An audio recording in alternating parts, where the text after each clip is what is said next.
Phone. यहाँ सब stop है, दुकान सारा लॉक है, लगा है यहाँ रेड जोन। समझ रहे हो ना बाबू? हेलो हेलो मेरे बाबू, तुम्हें बता दूं कि बोलो न लेके फोन। यहाँ सब स्टॉप है, दुकान सारा लॉक है, लगा है यहाँ रेड जोन।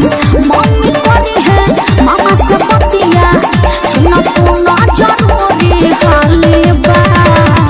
हेलो बाबू, रिचार्ज कर दो ना, मेरा पैक खत्म हो गया है। एक काम करो ना बाबू, जियो का 399 मार दो ना बाबू प्लीज। गे तोहर के इतना रिचार्ज खत्म हो खलोगे? यहाँ पर पैसा के गाछ है, नोट छपाई थे का कि तोरा के रिचार्ज पर रिचार्ज करवाइत रहते लोग। आ तोरा जब कुछ घटल ना तब तू फोन करेलिस। प्यार मोहब्बत के कहियो आज तक ले बात कैले जी है बारे ता रख के फोन चमकान दी रे लबड़ी काम तोहर खाली जाली बा फोन पेटीएम खाली बा रे लबड़ी काम तोहर खाली जाली बा लोग दामन में पेटीएम खाली बा।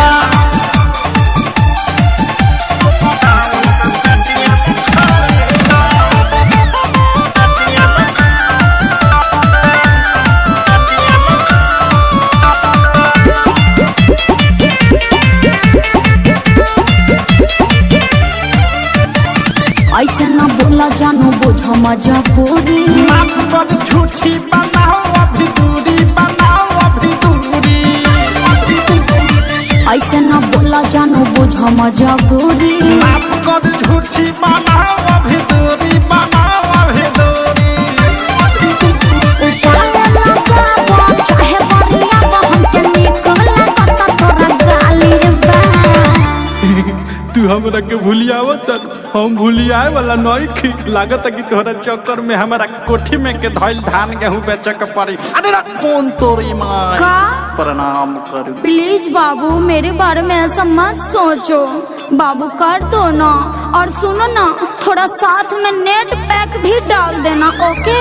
रे लबड़ी काम तोहर खाली जाली बा अभी तक फोन पेटीएम खाली बा रे खेलनी काम तोहर खाली जाली बा लॉकडाउन में पेटीएम खाली बा। अच्छा तब जाने लगता।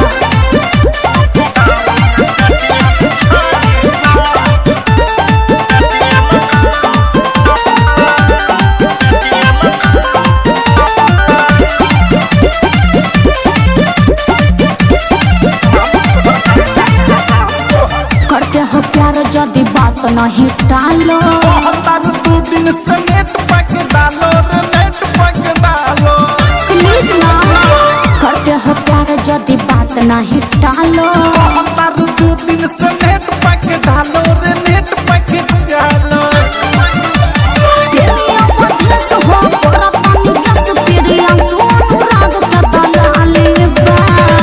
बाबू मेरे सोना प्लीज रिक्वेस्ट कर रही हूँ, कर दो ना बाबू प्लीज, रिचार्ज कर दो ना बाबू।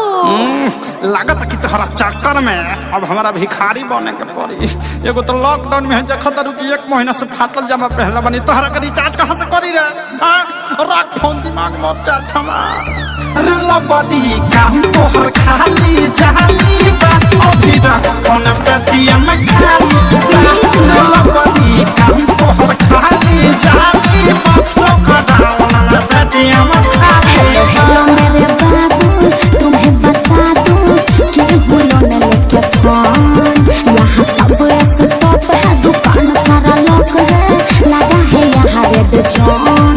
मम्मी करी है मामा से बतिया, सुना सुना जरूरी हाली बा। हेलो बाबू, रिचार्ज कर दो ना, मेरा पैक खत्म हो गया है। एक काम करो ना बाबू, जियो का 399 मार दो ना बाबू प्लीज।